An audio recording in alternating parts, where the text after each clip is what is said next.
Violence Awareness Month may be over, but the problem just does not go away with the month being over, right? Domestic violence incidents tend to increase, especially during the holidays. In fact, each year, more than 10 million women and men are physically abused by an intimate partner.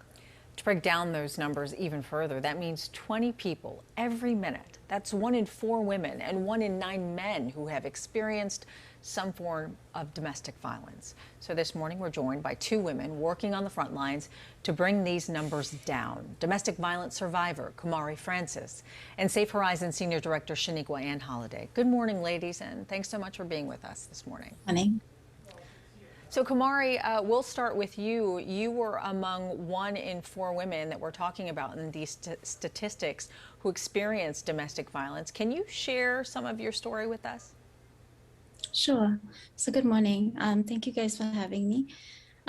So my story started because I'm originally from Trinidad and Tobago, and living back there, there wasn't any resources or anyone that cared.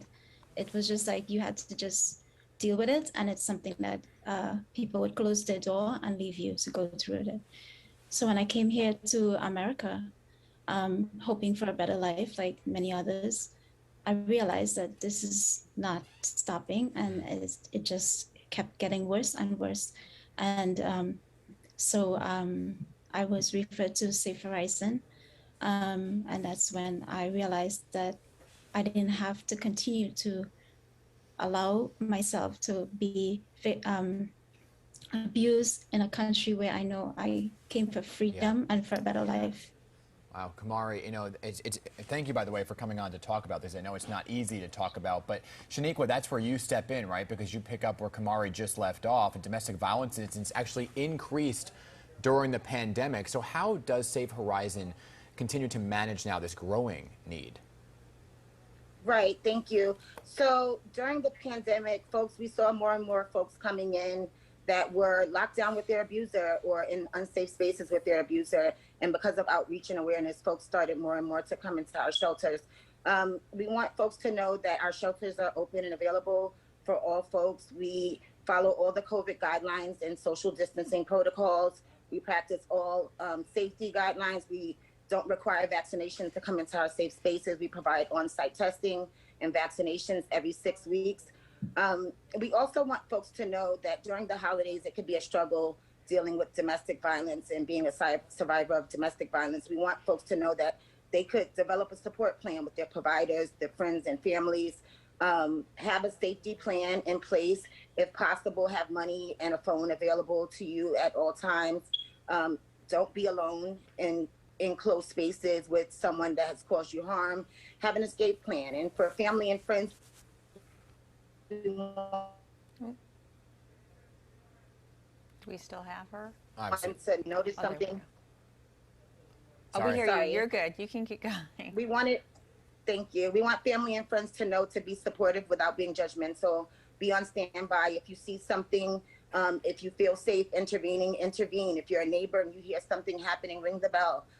Employ emergency assistance 911 if possible. Now you talk about having an extra exit strategy, that it's a... And we want you to know that our shelters are open. Can you hear me? Yeah. You talked about having an exit strategy, and that's key in getting out of an abusive relationship. Can you give us examples of what an exit plan would even look like? You should always have a go bag, a safety plan, someone that you can call to help get you to a safe place. Definitely, you can contact Safe Horizons Domestic Violence Hotline, 1-800-621-HOPE. If you go on our website, we have an escape button that if your abuser happens to enter the room, then you can quickly escape the screen and no one will know that you were trying to contact Safe Horizon for help. And Kumarie, for you, aside from having an exit strategy, what are some of the other key steps that anyone can take to protect themselves and get mentally there, right? Because it's all about the mental preparation as well once they leave an abuser. Yeah, so for me, it was lots of counseling. It was being able to trust someone that I know wouldn't hurt me, and just taking care of myself, and just, working together with the people that work at Safe Horizon.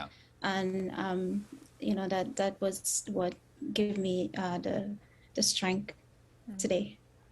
Well, Kumarie and Shanequa, I appreciate you both being here to talk about such an important topic for so many. I appreciate your time this morning.